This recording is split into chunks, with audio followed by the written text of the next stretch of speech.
सज्जनों, सभी श्रोता बंधुओं एवं सभी देशवासियों को सादर नमन वंदन करते हुए श्री रामचरितमानस में श्री गोस्वामी तुलसीदास जी के द्वारा लिखी हुई कुछ चौपाइयां आप सभी तक पहुंचा रहा हूं। किसी भी प्रकार की यदि त्रुटि होती है उसके लिए मैं क्षमा प्रार्थी हूं। प्रसंग उस समय का है जब रामचंद्र जी शिव जी के धनुष को सीता जी के स्वयंवर में तोड़ देते हैं। सीता जी रामचंद्र जी के गले में ये माल डाल देती हैं और कुछ समय व्यतीत होने के बाद तुरंत वहां परशुराम जी पहुंच जाते हैं। परशुराम जी क्रोधित होकर के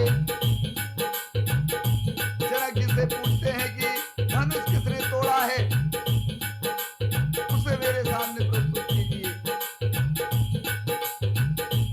सभी लोग परशुराम जी के स्वभाव को देख करके डर जाते हैं। तुलसीदास जी ने लिखा है, सब है विनों के लोग सब जान जान की वीरू, हृदय ना हरस विषाद कछु, बोले श्री रघुवीर। परशुराम जी बहुत क्रोधित हुए। तब श्री रामचंद्र जी सब लोगों को भयभीत देख करके और सीता जी को भी डरी हुई देख करके परशुराम जी के चरणों में सर नवा करके कहने लगे। तुलसीदास जी ने लिखा है, नाथ संबोधन भंजनिहारा, कोई है केहू एक दास तुम्हारा, आयुष ताहि कहिए किन मोही, सुन रिसाई बोले मुनि कोही, सेवक सो जो करे सेवकाई, हरि करनी करि करहि लराई, सुनहु राम जेहि शिव धन तोरा, साहस बाहु सम सोरि तुमोरा, तो बिल गाऊ बिहाई समाजा, नत मारे गई हैं सब राजा, मुनि मुनि वचन लखन मुस्काने, बोल परसु धरहि अपमानी, बहुधन ही तोरी ललिकाई, कबहु न असरित कीन गोसाई, यही धनु पर ममता यही हेतु, सुन रिसाए कहे मृग तुल केतु।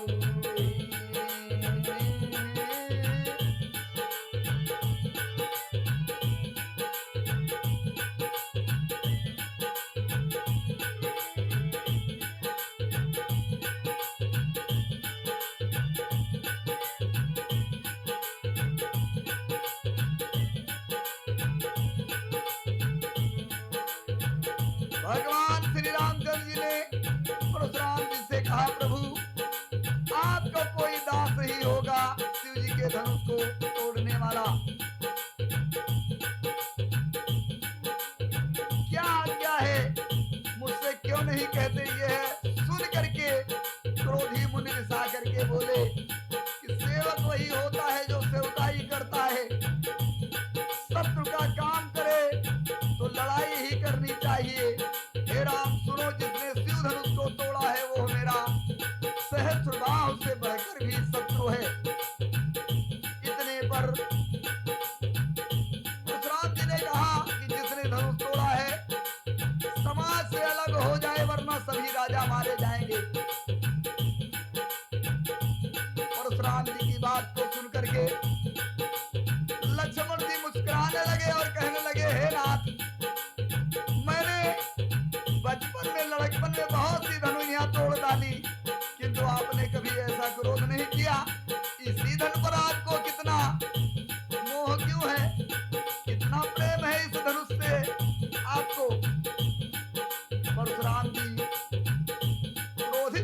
लक्ष्मण से कहने लगे। तुलसीदास जी ने लिखा है, रे नृप बालक काल बस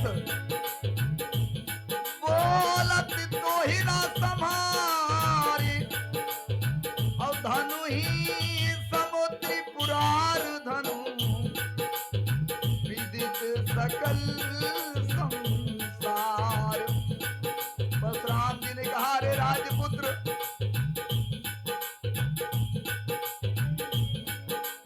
काल के बस होने से तुझे बोलने के में कुछ भी होश नहीं है। सारे संसार में विख्यात शिव जी का यह धनुष क्या उन छोटी छोटी धनुइयों के समान है जिन्हें तुमने बचपन में खेल कूद करके तोड़ी है। तुलसीदास जी ने पुनः चौपाई के माध्यम से प्रस्तुत किया है। लखन कहा से हमरे जाना, सुनहु देव सब धनुष समाना, काछति लाभ जून धनु तोरे, देखा राम नयन के भोरे, छुअति टूट रघुपति हु न दोषु, और मुनि बिनु काज करिए कत रोषु, बोले चितई परसु की ओरा, रे सख सुनहि सुभाव न मोरा, बालक बोल बधाओ नहीं तोही, केवल मुनि जल जानहि मोही, बाल ब्रह्मचारी अति द्रोही, विश्व विदित क्षत्रिय कुलद्रोही, भुजबल भूम भूप बिनु कीनी, विपुल बार मही देवन दीनी, साहस बाहो भुज छेद निहारा, परस विलोक महीम तुम्हारा।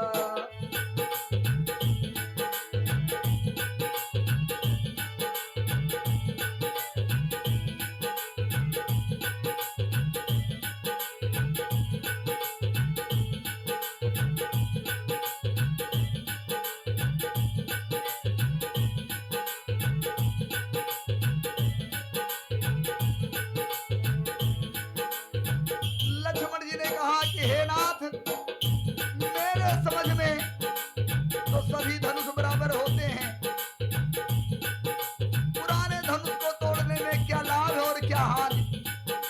रामचंद्र जी ने तो इसे नए के धोखे से देखा था, फिर यह तो छूते ही टूट गया। इसमें रघुनाथ का कोई दोष नहीं है। हे मुनिवर, आप बिना कारण ही क्रोध करते हैं। परशुराम जी अपने फरसे की ओर देख करके बोले, अरे दुष्ट, तू मेरा स्वभाव नहीं जानता, तूने सुना नहीं है। मैं तुझे बालक समझकर नहीं मारता हूँ।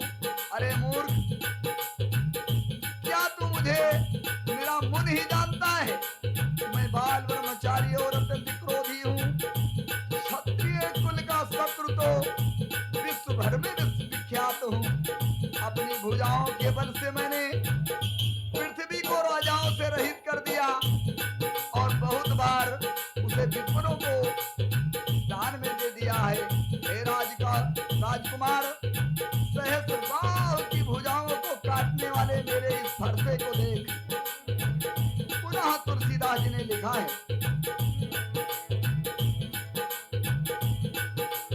मातु पिता ही जन सोच बस, करस महिष किशोर। अरे गर्भन के अरे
हंस करके बोले कि अहो मुनीश्वर,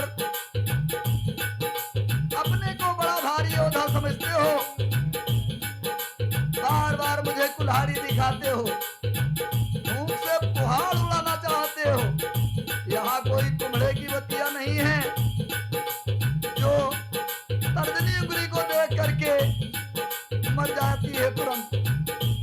कुठार और धनुष बाण देख कर ही मैंने कुछ अभिमान सहित कहा था, भृगुवंशी समझकर और यज्ञोपवीत देखकर तो जो कुछ आप कहते हैं उसे मैं क्रोध रोक कर सह लेता हूँ।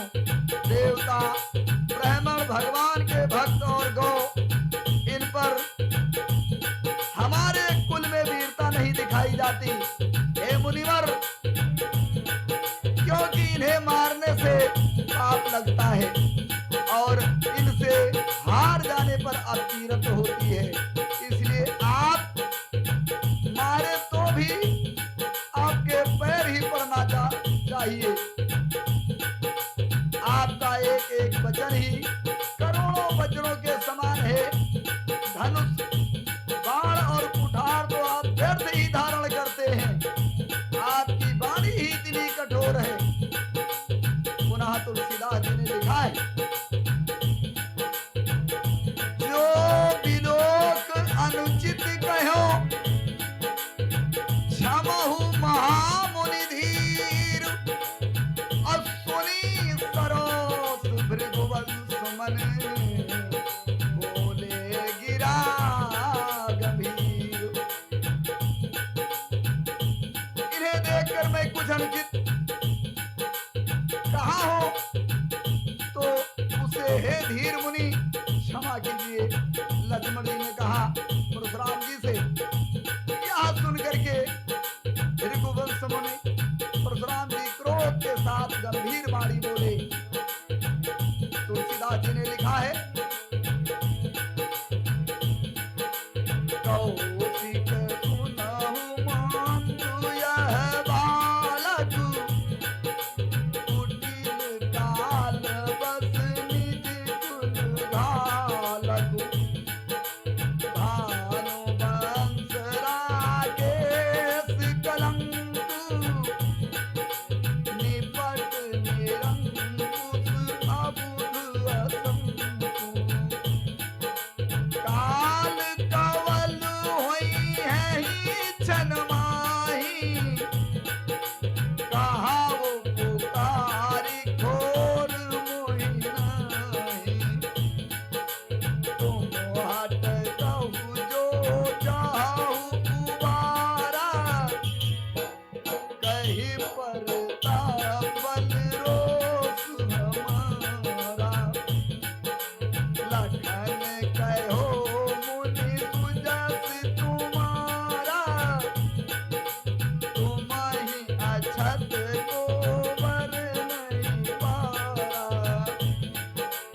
अपने मुँह तुम आपने करनी, बार अनेकी भांत बहुबरनी, नहीं संतोष तमुनि कछु काहू, जन ऋषियों विदु दुख सहू, वीरवरती तुम धीर अछोभा, गारी देत ना पावहु शोभा।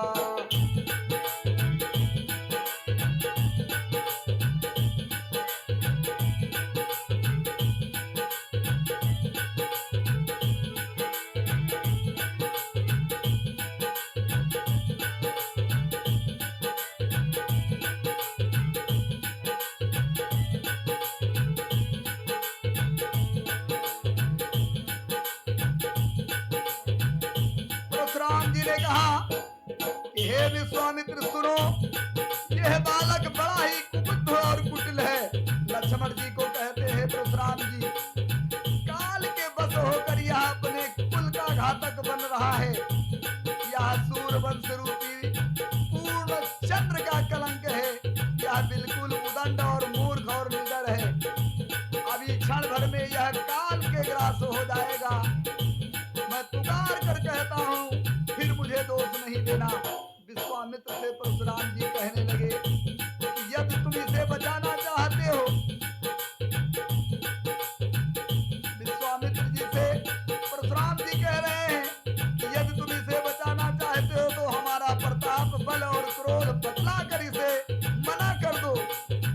फिर लक्ष्मण जी ने कहा कि हे मुनि, आपका सुयश आपके रहते दूसरा कौन वर्णन कर सकता है। आप अपने ही मुंह से अपनी करनी अनेकों बार बहुत प्रकार से वर्णन कर चुके हैं। इतने पर भी संतोष ना हुआ हो, लक्ष्मण जी ने कहा परशुराम से, तो फिर कुछ कह डालिए। क्रोध रोक कर असह दुख मत सहिए। आप वीरता का व्रत धारण करने वाले, धैर्यवान और क्षोभ रहित हैं। गाली देते शोभा नहीं पा रहे हैं मुनिवर। लक्ष्मण जी ने कहा ललकार करके। तुलसीदास जी ने लिखा, शूर समर करनी करहि, कहीं ना जना वही आप, विद्यमान रन पाई बसु, विद्यमान रन पाई तू, कायर कथहि प्रताप।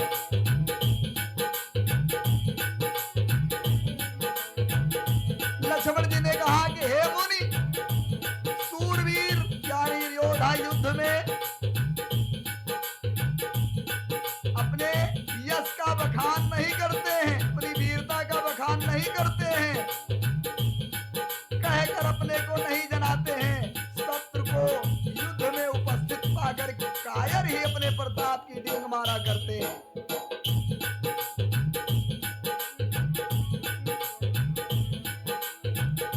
पुनः तुलसीदास जी ने लिखा है,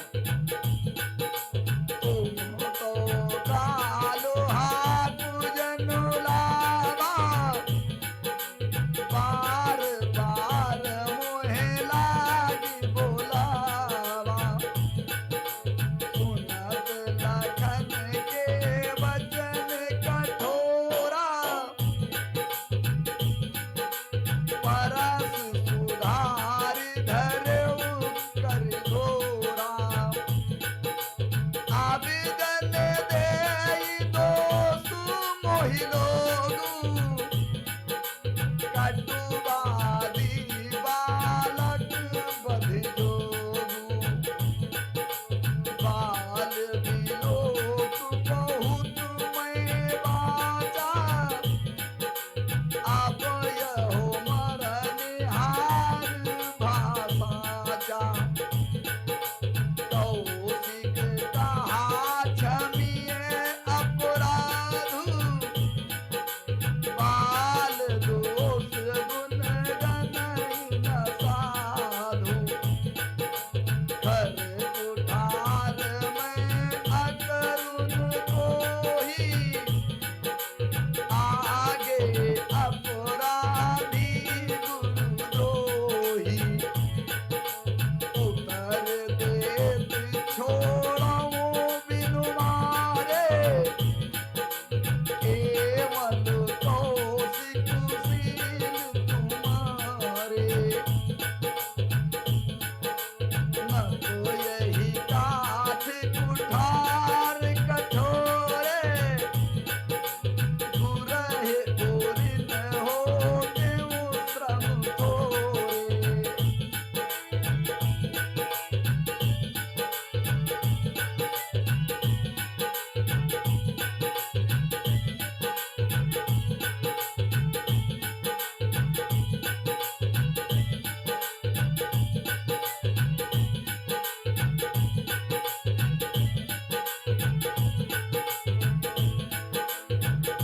सज्जनों,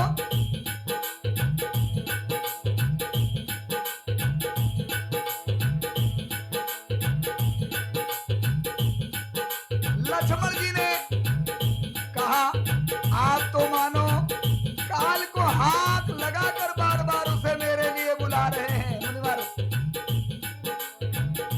लक्ष्मण जी के ये कठोर वचन सुनते हुए परशुराम जी अपने फरसे की तरफ देखते हैं, उसे हाथ में सुधार करके ले लेते हैं और परशुराम जी पुनः बोले लक्ष्मण से, अब लोग मुझे दोष न दें, यह कड़वा बोलने वाला बालक मारे जाने के ही योग्य है।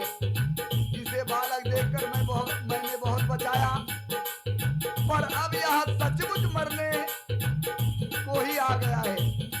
विश्वामित्र जी ने कहा, अपराध क्षमा कीजिए मुनिवर, बालकों के यानी छोटे बच्चों के गुण और दोष साधु लोग नहीं देखते हैं। परशुराम जी बोले, तीखी धार का कुठार में दया रहित और क्रोधी और यह गुरुद्रोही और अपराधी मेरे सामने उत्तर दे रहा है, इतने पर भी मैं इसे बिना मारे छोड़ रहा हूं तो केवल विश्वामित्र जी तुम्हारे शील तुम्हारे प्रेम के कारण, नहीं तो इसे मैं कठोर कुठार से काट करके थोड़े ही परिश्रम से अपने गुरु के ऋण से मुक्त हो जाता। सज्जनों, यह प्रसंग इसमें नहीं आया है, परंतु इस चौपाई का जो अर्थ है मैं आप लोगों के समझ प्रस्तुत कर रहा हूं।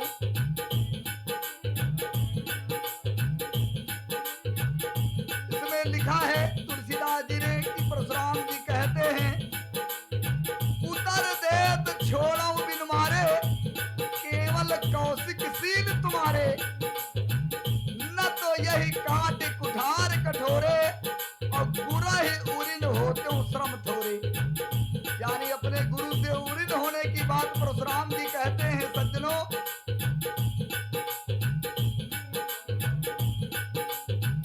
जिस गुरु से परशुराम जी ने धनुष विद्या और समस्त विद्याओं को अर्जित किया था, सीखा था, उन्हें प्रसन्न होकर एक दिन परशुराम जी ने कहा कि हे गुरुवर, मैं आपको गुरु दक्षिणा देना चाहता हूं, बताइए आपको क्या दे दूं। तो परशुराम जी के गुरु ने कहा, कहने लगे,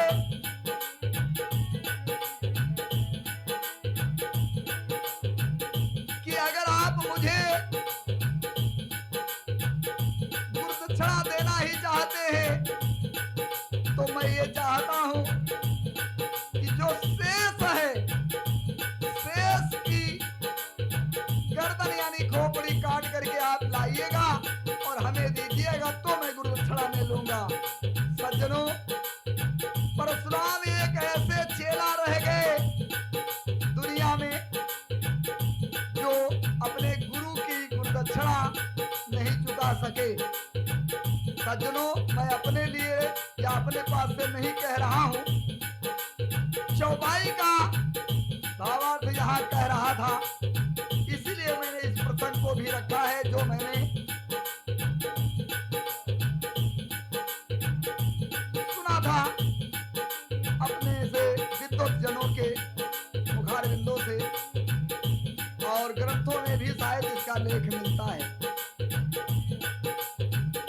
इसीलिए तुलसीदास जी ने लिखा है कि परशुराम जी कह रहे हैं, न तो यही काट कुठार कठोरे, और बुरा ही उरी न होते श्रम थोरे। तो गाधी सुवन कही हृदय हसी, मुनहि हरि अरई सूझ, ऐ मैं खाड़ ना उख में, अजहूं न बूझ अबूझ। विश्वामित्र जी ने हृदय में हंस करके कहा, विश्वामित्र जी ने परशुराम जी को तो सामने से कुछ नहीं कहा, लेकिन विश्वामित्र जी मन ही मन हंस रहे हैं और कह रहे हैं कि मुझको हरा ही हरा सूझ रहा है। अर्थात सब जगह विजयी होने के कारण ये श्री राम लक्ष्मण को भी साधारण क्षत्रिय ही समझ रहे हैं, किंतु यह लोह वही केवल फौलाद की बनी हुई खाड़ यानी तलवार है, ऊख की खाड़ नहीं है जो मुंह में लेते ही गल जाए। खेद है, मुनि अब भी बेसमझ बने हुए हैं, इनके प्रभाव को नहीं समझ रहे हैं। विश्वामित्र जी सोच रहे हैं कि परशुराम जी अब भी नासमझ की भांति बातें कर रहे हैं। भगवान श्री रामचंद्र जी और लक्ष्मण जी के मर्म को नहीं समझ पा रहे हैं। सज्जनों, मैंने अपने पास से कुछ बातें नहीं कही है, जो भावार्थ निकल रहा है दोहे का, जो अर्थ लिखा है वही मैंने आप लोगों के समक्ष प्रस्तुत किया है। पुनः तुलसीदास जी ने लिखा है, कहो लखन मुनशील तुम्हारा, ओ नहीं जान विदित संसारा। माता पिता ही उरिन भैली के, गुरु ऋण रहा सोच बड़ू जी के। सोजन हमरे ही माथे काढ़ा, दिन चली गए ब्याज बड़ बढ़ा।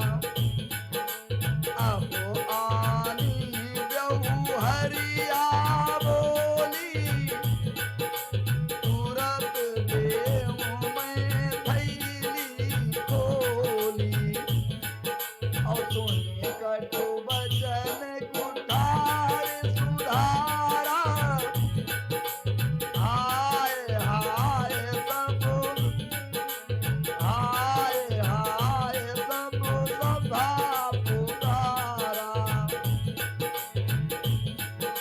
भेगुवर परसु देखावहु मोही, विप्र विचार बचाउन पुरोही।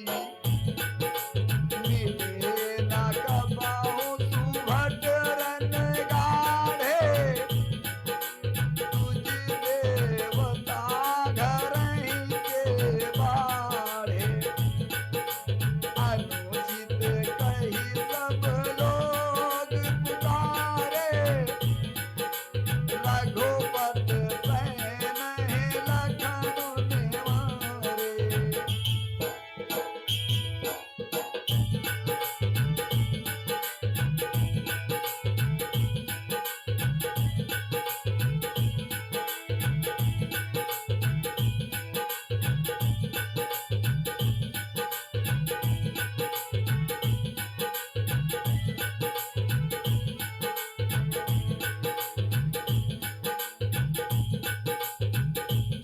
लक्ष्मण जी ने कहा कि हे मुनि, आपके शील को कौन नहीं जानता है, वह संसार भर में प्रसिद्ध है।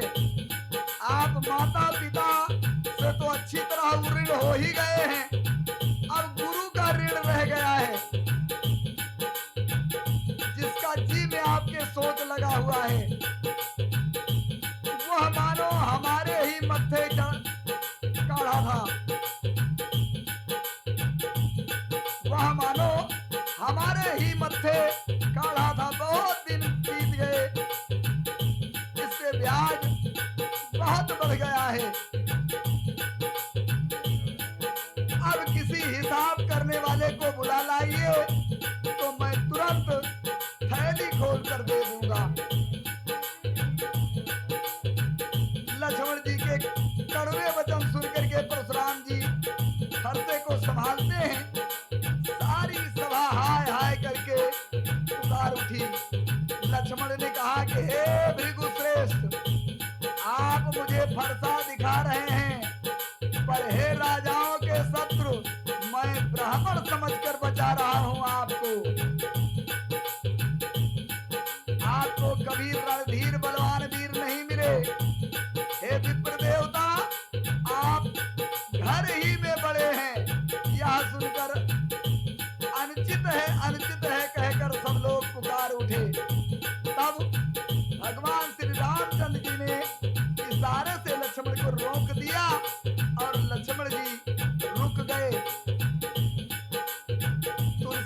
ने लिखा है,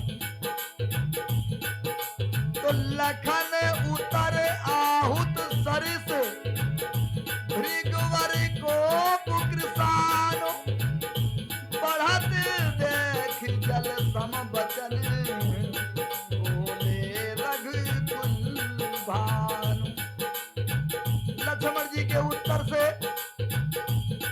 जो आहुत के समान थे, परशुराम जी के क्रोध रूपी अग्नि को बढ़ते देखकर रघुकुल के सूर्य श्री रामचंद्र जी जल के समान वचन बोले, यानी शांत करने वाले वचन बोले। तुलसीदास जी ने लिखा है, श्री रामचंद्र जी ने कहा, नाथ कराहो बालक परिछोहु सूद दूध मुख धरिए न कोहु। जौ पै प्रभु प्रभाव कछु जाना तो की बराबर करति नयाना। जौ लरिका कुछ अजगर करही पूर्वी तुमात मोद मन भरही।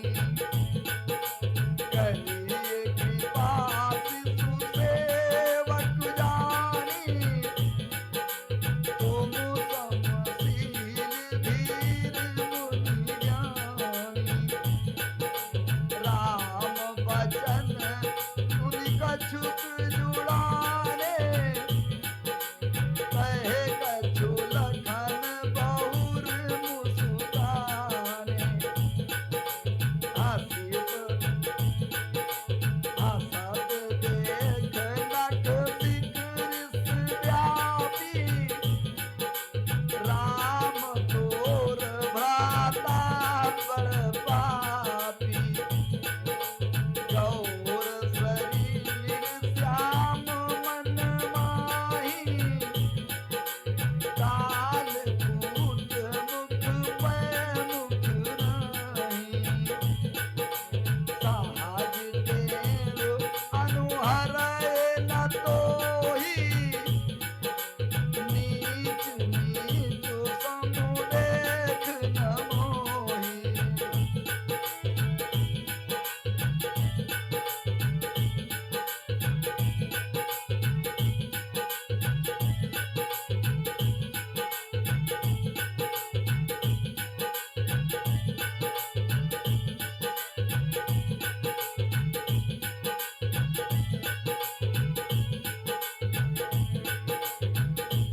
भगवान श्री रामचंद्र जी ने कहा कि हे मुनि जी, बालकों पर कृपा करना चाहिए मुनिवर को। इस बालक पर आप कृपा करें, इस सीधे और तुधमुहे बच्चे पर क्रोध न कीजिए। यदि आप प्रभु का कुछ भी प्रभाव जानता, यानी आपका कुछ प्रभाव जानता, तो क्या ये समझ आपकी बराबरी करता? बालक यदि कुछ चपलता करते हैं तो गुरु पिता माता मन में आनंद भर जाते हैं। अतः इसे छोटा बच्चा समझ करके, सेवक जान करके आप इस पर कृपा कीजिए। आप तो समदर्शी हैं, सुशील हैं, धीर हैं और ज्ञानी मुनि हैं।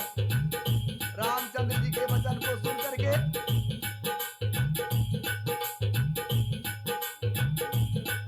परशुराम जी कुछ ठंडे पड़े। इतने में लक्ष्मण जी कुछ कहकर फिर मुस्कुरा दिए। उनको हंसते देख करके परशुराम जी के नख से और शिखा तक क्रोध छा गया। परशुराम जी फिर से क्रोधित हो गए। उन्होंने कहा, हे राम, तुम्हारा भाई बड़ा पापी है। यह शरीर से गोरा है और हृदय से बड़ा काला है।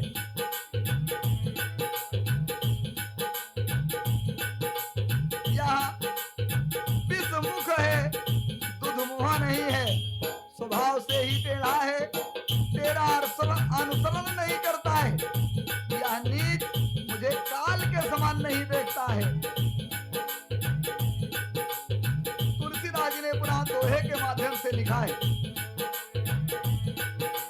तो लखन कहो हंसी सुनहु मुनि, क्रोध पाप कर मूल। अरे यही बस जानियन स्तुति करही, और चरही विष्णु प्रतिकूल। लक्ष्मण जी हंसकर कहने लगे, हे मुनिवर सुनिए, क्रोध पाप का मूल है, यानी पाप की जड़ क्रोध है, जिसके बस में होकर के मनुष्य अनुचित कर्म कर बैठते हैं और विश्व भर के प्रतिकूल चलते हैं। तुलसीदास जी ने पुनः लिखा है, मैं तुम्हार अनुचर मुनिराया, परिहरि को पुकरिए बुलाया। दूध चाप नहीं जुरहि रिसाने, बैठिए हुई है पाए पिराने। जो अति प्रिय तो करिए उपाय, जोरिए को बड़ गुनी बुलाई। बोलत लखन ही जनक डेराही, मस्ती करहु अनुचित भल नाही। हर धर कापहि पुर नरु नारी, छोट कुमार खोट बड़ भारी। भृगुपति सुनि मुनि, भृगुपति सुनि सुन निर्भय वाणी। रिस तन जरई होई बलहानी। बोले राम हे देई होरा, बचाओ विचार बांधु लघु तोरा। मनोमलिन तनु सुंदर कैसे, जिस रस भरा कनक झट जैसे।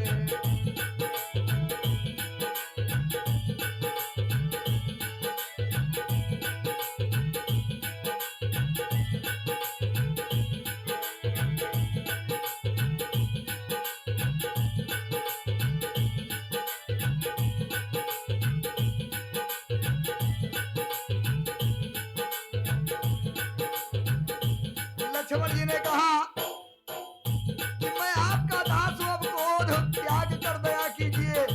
टूटा हुआ धनुष क्रोध करने से जुड़ नहीं सकता है। खड़े खड़े पैर दुखने लगे होंगे, बैठ जाइए। यदि धनुष अत्यंत प्रिय है तो कोई उपाय किया जाए और किसी बड़े गुणी कारीगरी को, यानी कारीगर को बुलवा करके जुड़वा दिया जाए। लक्ष्मण जी के इस प्रकार बोलने से जनक जी डर जाते हैं और कहते हैं, बस चुप रहिए, अनुचित बोलना अच्छा नहीं है। जनकपुर के स्त्री पुरुष थर थर कांप रहे हैं,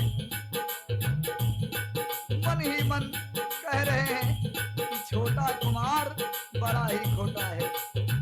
लक्ष्मण जी की निर्भय वाणी सुनकर परशुराम जी का शरीर क्रोध से जला जा रहा है, पर उनके बल की हानि हो रही है, उनका बल घट रहा है। अब श्री रामचंद्र जी पर एहसान जना करके परशुराम जी बोले, तेरा छोटा भाई समझ कर मैं इसे बचा रहा हूं।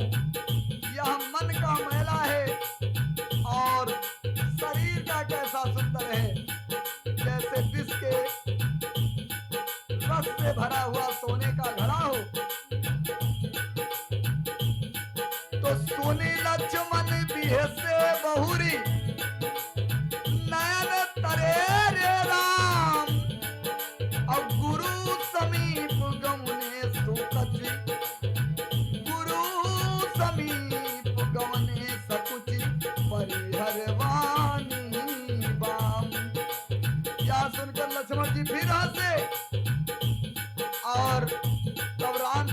तिरछी नजर से उनकी ओर देखा, जिससे लक्ष्मण जी सक्चा करके विपरीत बोलना छोड़कर गुरु जी के पास चले गए।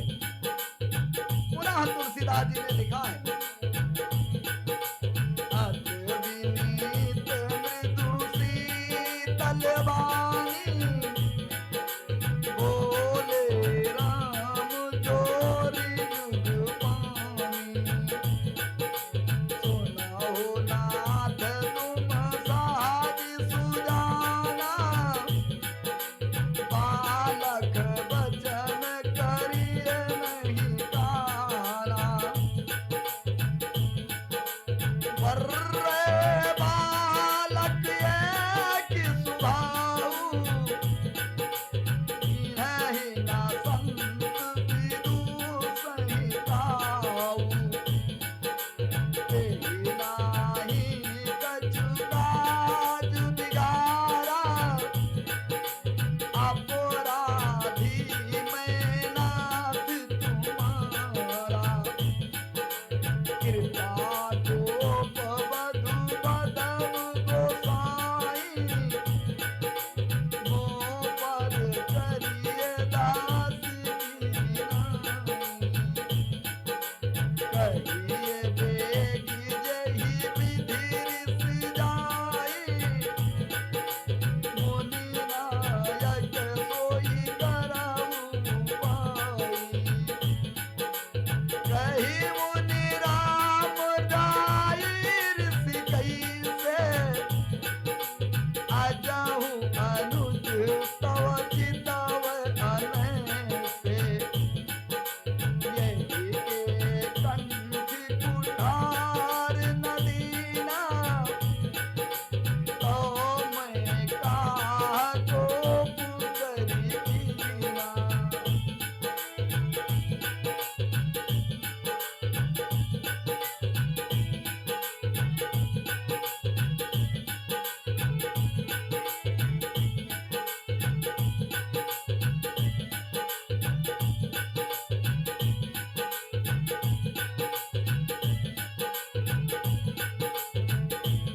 सज्जनों, परशुराम जी की वाणी को सुन करके श्री रामचंद्र जी ने दोनों हाथ जोड़ करके अत्यंत विनय के साथ कोमल वाणी से कहा, हे नाथ सुनिए, आप तो स्वभाव से ही सुजान हैं, आप बालक के वचनों पर ध्यान न दीजिए, उसे अनसुना समझ करके टाल दीजिए, अनसुना कर दीजिए। वर्रे और बालक का स्वभाव एक जैसा होता है, संत जन इन्हें कभी दोष नहीं लगाते। फिर उसने तो कुछ काम बिगाड़ा ही नहीं है आपका। भगवान श्री रामचंद्र जी ने कहा, हे प्रभु, हे मुनिराज, लक्ष्मण ने आपका कोई काम नहीं बिगाड़ा है, अपराधी तो मैं हूं, क्योंकि धनुष मेरे हाथों से टूटा है। अतः हे स्वामी, कृपा, क्रोध, बल और बंधन जो कुछ भी करना हो, दास की तरह मुझ पर कीजिए। जिस प्रकार से शीघ्र आपका क्रोध दूर हो सके, हे मुनिराज, बताइए मैं वही उपाय करूं। मुनि ने कहा, हे राम, क्रोध कैसे जाए? अब भी तेरा छोटा भाई टेढ़ा ही ताक रहा है मेरी तरफ, यानी लक्ष्मण अब भी मेरी तरफ टेढ़ा ताक रहा है। परशुराम जी कह रहे हैं, इसकी गर्दन पर मैंने कुठार न चलाया तो क्रोध करके मैंने किया ही क्या। इस प्रकार वचन बोले परशुराम जी रामचंद्र जी से। तुलसीदास जी ने लिखा है, गर्भ श्रवहि अवनिप रमणि, सुनि कुठारि गति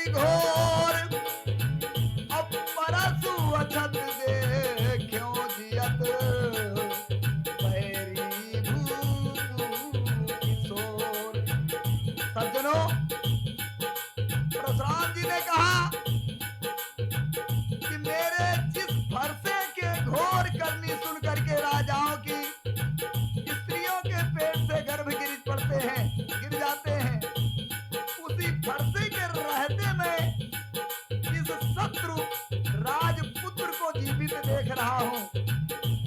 बहुत आश्चर्य की बात है। इस प्रकार वचन बोले परशुराम जी श्री रामचंद्र जी से। सज्जनों, आज का प्रसंग यहीं पर समाप्त कर रहा हूं। यदि मुझसे किसी प्रकार की त्रुटि हुई होगी उसके लिए मैं क्षमा प्रार्थी हूं। समस्त देशवासियों, भक्तजनों, श्रोता बंधुओं, आप सभी जिस चैनल के माध्यम से मेरा यह कार्यक्रम सुन रहे हैं, देख रहे हैं, चैनल को सब्सक्राइब कीजिए, लाइक कीजिए, शेयर कीजिए, कमेंट कीजिए और जो भी कमियां मुझसे हुई हैं उसे कमेंट बॉक्स में जरूर लिखिए, जिससे मुझ जैसे नीच को सुधार करने का मौका मिलेगा। और इसी के साथ मैं आप सभी से निवेदन करता हूं कि एक बार प्रेम से भगवान श्री रामचंद्र जी का जयकारा लगाइए। एक बार प्रेम से बोलिए भगवान श्री रामचंद्र की जय। उमापति महादेव की जय। गोस्वामी तुलसीदास की जय। आनंद कंद विपिन बिहारी कन्हैया लाल की जय। उमा रमा ब्रह्माणी राधा रानी गणेश सरस्वती माता